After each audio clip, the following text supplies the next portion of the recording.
Olá, caríssimos! Tudo bem?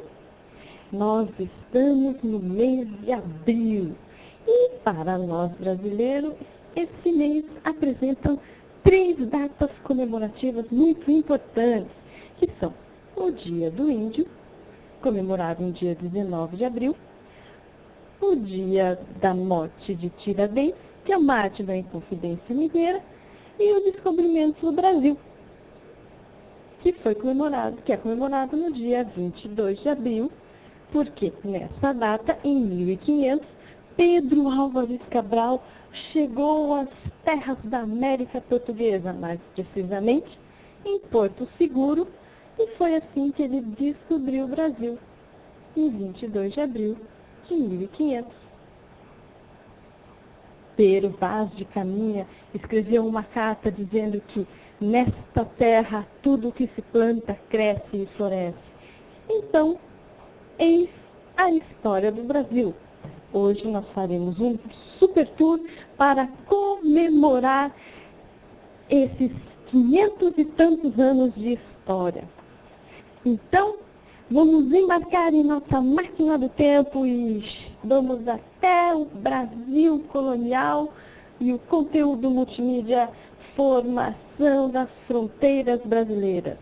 Com esse conteúdo você vai poder analisar com tratados, como o Tratado de Tordesilhas, os limites de fronteira, assim como as missões, as bandeiras e outros tratados que foram muito importantes para a história do Brasil colonial.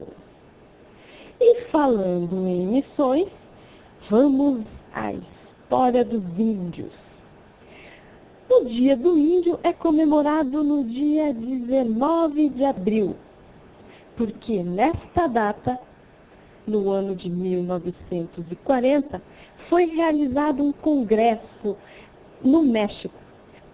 Esse evento, organizado pelos países americanos, tinha como objetivo discutir as políticas indigenistas, ou seja, políticas relacionadas aos indígenas.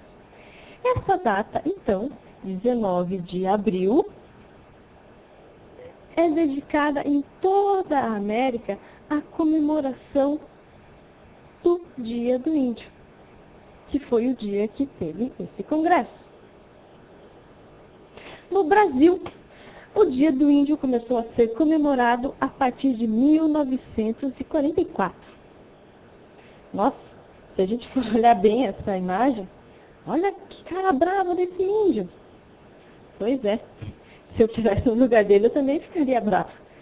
Porque eles estavam aqui antes mesmo dos colonizadores portugueses chegar e, de repente, quando eles perceberam, estavam com quase nada de suas terras. Vamos diminuir aqui o mapa para vocês verem melhor. Antes dos portugueses chegarem, os índios ocupavam todas essas áreas que vocês estão vendo em colorido. As maiores tribos são a dos G, nessa parte verde, toda essa parte bege aqui é ocupada pelos Tupi-Guarani, e essa parte em amarela ficam os Caraíbas. Essas são as 3 principais tribos indígenas do Brasil. Agora, vejam esse mapa como era, cheio de aldeias indígenas. Agora, vejam a atual posição deles. Esses pontinhos pretos são as tribos indígenas de hoje em dia. Quanta diferença, hein? Pois é, mas vamos esquecer essa parte triste da história dos índios e vamos dar um salto para a economia colonial. Na época do Brasil colônia, havia um extrativismo com o pau-brasil. E nós temos um conteúdo multimídia sobre o pau-brasil. Depois veio a cultura da cana-de-açúcar. Aqui uma seção do portal que comenta sobre análise de obras de arte e mostra aqui uma obra de Debré, que retrata os negros em uma moenda de açúcar. Mas a partir do século XVII, tudo isso mudou.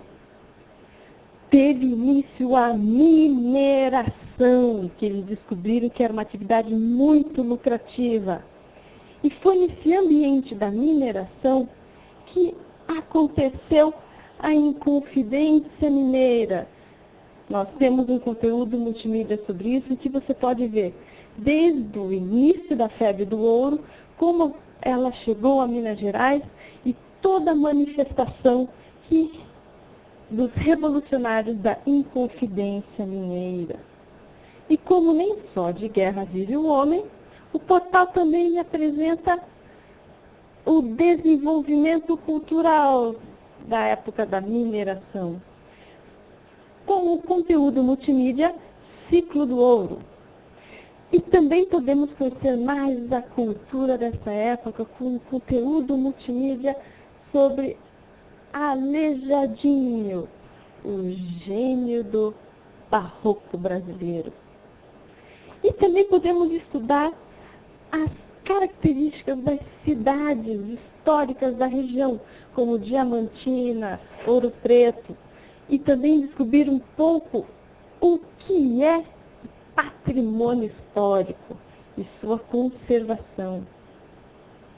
Também, nessa época, teve um grande desenvolvimento da literatura, como mostra a linha do tempo sobre literatura brasileira, que começa sobre o arcadismo, movimento literário muito importante da época do barroco brasileiro. E ainda continuando na literatura, temos a página de literatura do portal, que fala sobre o arcadismo e dá todo um contexto histórico da época. E assim vamos desacelerando nossa máquina do tempo, para finalizar nosso tour pela história brasileira e conteúdos do portal. Não esqueçam de acessar a pesquisa escolar e assim descobrir todos os outros materiais existentes no portal sobre a história do Brasil. Nos encontramos mais tarde. Tchau!